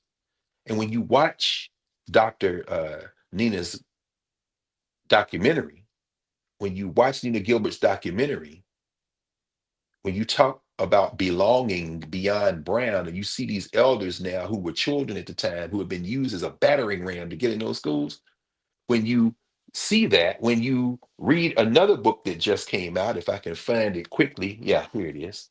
This is a very interesting text. It's called Radical Brown, Keeping the Promise of America's Children, Margaret Bill Spencer and Nancy Dowd. I was reading this on the plane too, toggling between books. People ask me all the time, did you read all those books? Not every page, not every word of every paragraph of every page, but I try to. And I will tell you that any book I own, I can tell you what it's about, because I did stop to read enough of it to get a sense of it. And some of them I'll read cover to cover. Other ones I'll read, put down, pick up something else, read something else, go back, read clusters of that, read. Yeah. So the answer kind of is a kind of structural yes, a conceptual yes, but of course, never possible. You can't read all the books. But this book that I was reading um, on the plane, page 119 of this book, and then we're gonna bring it in for a landing. Colorism, interpreting and reframing the doll studies. What professors Spencer and Dowd do is talk about how the Supreme Court used those doll studies, which study little girl, which study little boy, little 6-year-old boy that you like better, the white doll or the black doll. They pick in the white doll. They say, see, and then the Supreme Court says, see, that shows the damage of desegregation, of segregation. And they write, among other things, they say, you know, a frequent assumption is that the court based its core judgment in part on research findings that suggested that segregation produced feelings of inadequacy in Black children that were inimical to their education and development. But Margaret Bill Spencer is a beast in Black education. And one thing she's writing about here with her colleague is that, you're asking children and then you're putting adult interpretations in the minds of children, and you're not factoring in the fact that they're children enough to understand that sometimes the child will give you the answer that the child thinks you want to hear, and that there are other variables in this situation, and that the implications of that, and I've said this for years, putting that Black child in a classroom with the very thing that they picked because they're looking at you maybe, and you ask them and you think, okay, you want me to pick, I'm picking the white dog. Now I'm sitting next to the thing. You think that's going to improve their self-esteem? No, what they're arguing, ultimately, the thesis book is radical reading of Brown would mean true plurality, meaning coming in with your full self. I don't know if in fact, I know it's not. It's not possible in the United States of America for all humans to come in with their full cultural self. Do you know why? Because that would ultimately eviscerate, collapse, and pancake whiteness. And God bless these human beings who think that somehow you can do that and keep the United States of America. But the simple fact of the matter is that George Washington, Thomas Jefferson, and James Monroe, the simple fact of the matter is that James Madison was a human trafficker. And you can't reconcile that, whatever they wrote in the old Pennsylvania State House. The simple fact of the matter is that Lincoln was ambivalent about my ancestors' humanity. and that he placed preserving his ongoing criminal enterprise over my common humanity. And though he struggled to reconcile those things, I'm always going to take the side of my man, Baba Lerone Bennett Jr. When that man out of Clarksdale, Mississippi, Lerone Bennett Jr., say Lincoln was forced into glory. You think I'm gonna stand somewhere before some chiseled, gleaming white statue of him sitting in his ripoff of a Greek, which is a ripoff of an Egyptian temple, sitting there on a throne like he's some kind of pharaoh instead of a copy of a copy of an idea of a theft of a concept of a pharaoh? And I'm supposed to shed a crocodile tear over the second inauguration address and somehow find myself in the metaphor that Lincoln gives when he says we must bond together on the mystic chords of memory. When Eric Strom telling us, why y'all reading a 300-year-old book and trying to find your humanity about somebody tilting at windmills? You know why? Because you just came out of getting your ass whipped in the Cuban Spanish American War and you want to believe in heroes. See, I understand myth making, my friends. And in order for the people who live in this criminal enterprise of the United States of America to thrive in our common humanity, to bring our full humanity into the space, guess what has to die? The myth making of the United States of America, because it centers a concept that will perpetually prevent us from being able to come together as fully human. And that myth is the rocket fuel, not the rocket fuel in the rockets of Elon Musk, who continue to explode as we speak. And he won't have enough money to put up any more rockets if the people keep cratering his value. Not those rocket, not that rocket fuel, but the conceptual rocket fuel that will have people walk into a voting booth and say, I choose that myth over my literal life. That the way we get out of this, the way we build we, the way we connect with we, the way we save ourselves, is to educate ourselves and act on that education. Educators save lives. They change lives. They save lives if that change leads to a recognition of our common humanity. So, thinking about this, again, Noelle Rooks is saying, wow, Brown didn't do, that's right. Now, Adam Driver, and this is where it got very interesting to me. Let me come back to this in a minute, and then I'm going to wrap up. As I said, we're kind of bringing this in for a landing. Rooks says here, I'm sorry, Justin Driver says here, let me go back to page 82, I think it is on. Yeah, no, page 83. He says this. He says, um, desegregation's detractors routinely elevate the glory days of DC's Dunbar High School, but they refuse to heed the lessons of its most distinguished graduates. Charles Hamilton Houston, Dunbar class of 1911, who went on to become valedictorian at Amherst and the Harvard Law Review's first Black editor. Justin Driver, you didn't mention he was the dean of Howard University School of Law, and he trained the lawyers to kill Jim Crow. But I understand because you love your master, or maybe your editor does. Anyway, nevertheless, dedicated his life to eradicating Jim Crow as an NAACP litigator and Thurgood Marshall's mentor in the work contesting educational segregation. Sterling Brown, Dunbar class of 1918, who graduated from Williams College before becoming a distinguished poet and professor at Howard University. Didn't mention the Black institutions, Justin. Maybe you did, and your editor said it wasn't important, which is why we have our own publication. Shout out to the Hub. Dunbar class of 1918. He says, nevertheless, wrote the following in 1944, one decade before Brown. Negroes recognize that the phrase equal but separate accommodation is a myth. They have known Jim Crow a long time, and they know Jim Crow means scorned and not belonging. Justin Driver comes to the conclusion that, yeah, y'all might reject Brown, but segregation was worse. Mr. Driver, you missed a point, my friend. Oh, you missed a point, my friend. The point is that you think that well, I don't know what you think, but that analysis misses the entire point that you haven't engaged with Africana governance formations. No one is saying that segregation was better as a matter of legal principle, as a matter of protections for our common humanity. No one is saying that. What people are saying is that before desegregation, we had many teachers who looked like us, who cared about us, who stood in the gap for us. When you see Nina Gilbert's brilliant documentary, when it's ready for public viewing and consumption, please go see Belonging before Brown. because it affirms what we already know, which I guess Justin Driver never learned because he wasn't in those schools, which is the idea of Black self-determination and Africana cultural meaning making and governance formations and movement and memory and ways of knowing is the grounding factor in our common humanity. And it has nothing to do with legal desegregation. And that our theories of Africana education reveal, as Asa Hilliard, who taught for many years in this city, the global educator Asa Grant Hilliard III, Baba Amankwatia, Bafor Amankwatia II, his Ghanaian name, his true name, would say, it is no mystery how to educate African children. The only thing you need is teachers with content mastery and tapping into the developed capacity to help students acquire mastery. It is no mystery how to do it. You go off the track when you start comparing yourself to white people, the Department of Education, threatening with closure. Not going to stop you paying your student loans. You may just end up paying it to the banks that now are looking to figure out how to charge even more gangster interest rates. Not going to stop Title I programs from feeding children, not going to stop the Pell Grants because they don't have the votes for any of that in Congress. But however, the thing that the clown is after in the short term that will have devastating impacts until we build our capacity to see ourselves in connection is the data. So when the Secretary of Wrestling changes the rules so that you don't have to collect data anymore, now you can't compare the test scores. Now you can't compare the learning curves.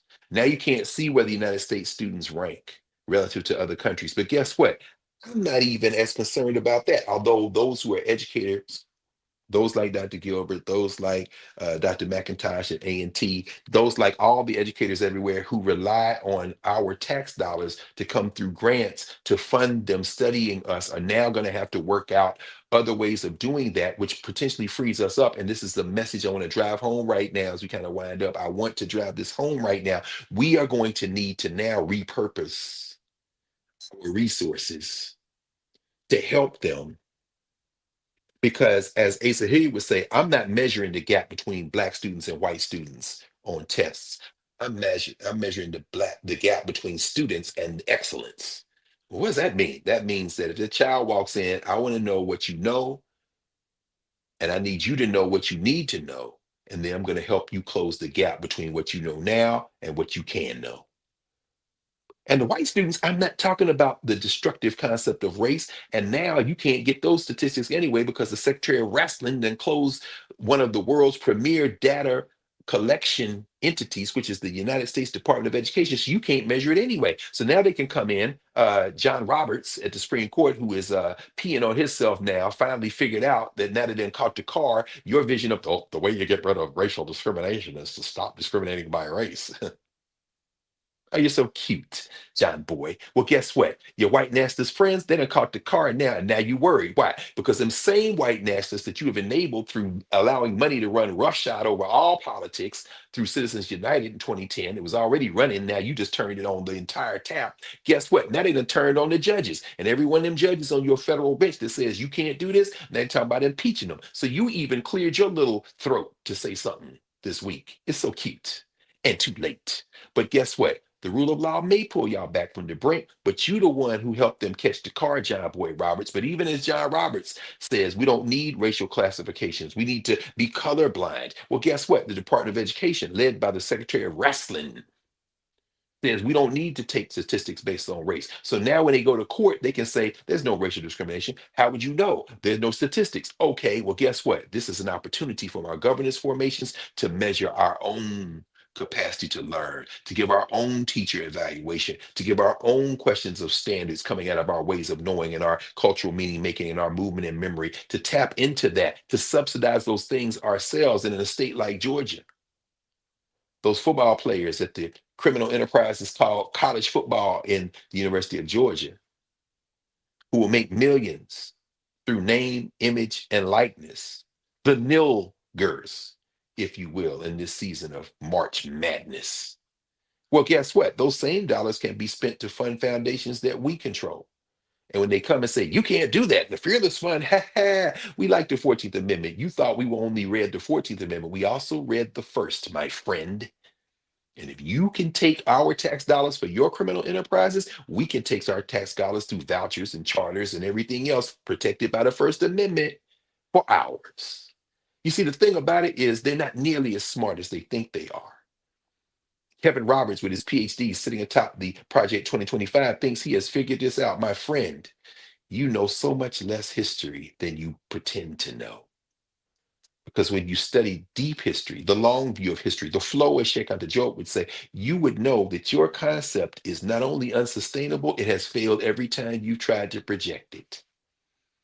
And so, again, I want to, and maybe we'll pick this up next week. I want to just express my gratitude to the folks at Morehouse, because the conversation we had after the film screening yesterday, Belonging Beyond Brown, which came after the talk that I gave, that screening, which was supposed to last maybe 30 minutes, went on for about 2.5 hours, close to 2.5 hours, because we were in a space that Black people control, with people who were committed to the conversation.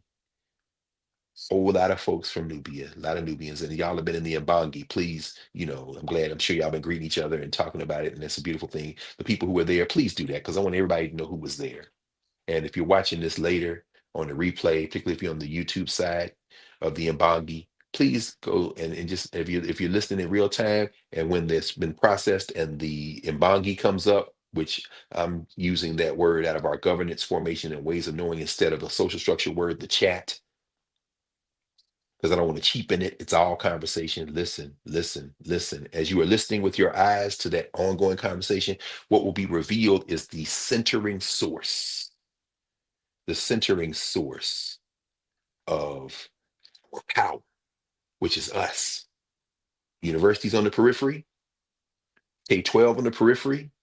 At the center is us, the community, educators, educators saving lives, educators changing lives to reveal how to save them, and us saving ourselves. I'm gonna stop there for now. Ah, Yeah, th- May transition. I just what? yeah, May transition When? today. Oh, about to say, did I miss this? We were in deep conversation yesterday, Yeah, and I figured I didn't read to it. Big George Foreman. yeah, yeah. Age 76. Uh, big. Well, last night, um, two-time heavyweight champ, um, family announced. So I couldn't find something that was empowering and African centered. Can you hear me, Doctor? Okay, I can't hear you. I can't hear you. Something that's weird. All right, I'm gonna just play this clip though. I love you. Um, I don't know what's going on with your audio and my audio. That sounds weird. I rebuke it in the name of Jesus. But let's play this. Yeah. Okay, there we go. Here we go. Take that out. Okay. Wait a minute. I can hear you. Yeah. Can you hear me? I can hear you now. Yes. And let's ring the bell Let before me I let play me this. try. Okay. Do you have the bell? Did you Yeah, ring the bell? well, my bell is no, I didn't. I should bring it Okay. now. This is a good lesson. But we can ring the metaphorical bell. Can you Okay. hear me? Yes. You can hear Let me me? take a look. Oh, Yes. okay. Only reason all I was gonna say is that George Foreman, thinking about Big George Foreman out of Marshall, Texas, which is not far from where Jacob Carruthers was born and raised, in his second iteration of life, we know him as this beloved figure in the grills and the jokes and everything. But you and I, especially you, because this is part of the arc of your journal, your career as a journalist, as a chronicler of memory. Remember when George Foreman was one of the most feared people when he had the afro and was knocking out Joe Frazier with one punch and listing them off the canvas. And nobody thought Muhammad Ali could beat George Foreman in Zaire in 1974, where Ali literally invented the rope-a-dope as The a man who rope could dope. you know Yes. what I'm saying?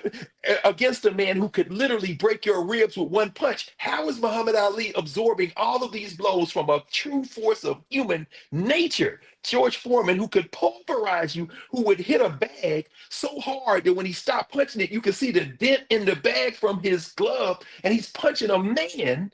And not only does Ali sustain the blows, but ultimately knocks him out. And to his dying day, Muhammad Ali would say, when y'all see the documentary When We Were Kings, I was in the middle of Africa, and those women who were the conjurers, who the Europeans call witch doctors in the social structure, said, oh no, we had already foreordained this. Here, this man would not be defeated, because George Foreman got off the plane waving an American flag with that German shepherd, and we was like, this man must be defeated. George Foreman lived long enough to become such a beloved figure, in part because he turned inward to his community and used his pure, true humanity to project forward to all human beings the idea that, yes, I was a boxer, yes, I was a fighter, but I loved that brother and he loved me. And therefore, let me be very clear about this. I'm going to teach y'all from the life lessons. If y'all get a chance, read the biography of George Foreman. And understand, George Foreman was a beautiful spirit, and he lived long enough to show that to the rest of the world. We hope may his soul travel like the sun and rise like Ra. I shall. The great George Foreman. I George Foreman. Let's hear him. Love you. Yeah, it was like I was mugged in the jungle. I went there with 2 title belts. I came home with none. Muhammad Ali was as smart as Charlie Rose and as pretty as Gayle King. What could I do? It was really strange. I thought I'd knock him out in 1 or 2 rounds, but about the 3rd round, I hit him and he fell on me. I thought, that's it. And he started screaming, "That all you got, George? Show me something." And I knew then I was in the wrong place at the wrong time. Rest in power, Baba. Rest in power. Rest in power. Oh, Love you. love you too, Dr. Carr. Love you too, travel Carr. safely. I you know, will. I will. and, I will. We'll see you on Monday in office Monday hours. night, office hours, y'all. We're gonna finish up Aikwa and get into Marimba Ani. Let the circle be unbroken in our ways of knowing conversation. Love you. Be safe. Talk to y'all later. All right. Bye-bye. All right. Yeah. Bye. Oh, all right. Bye. Bye-bye. Bye, everyone.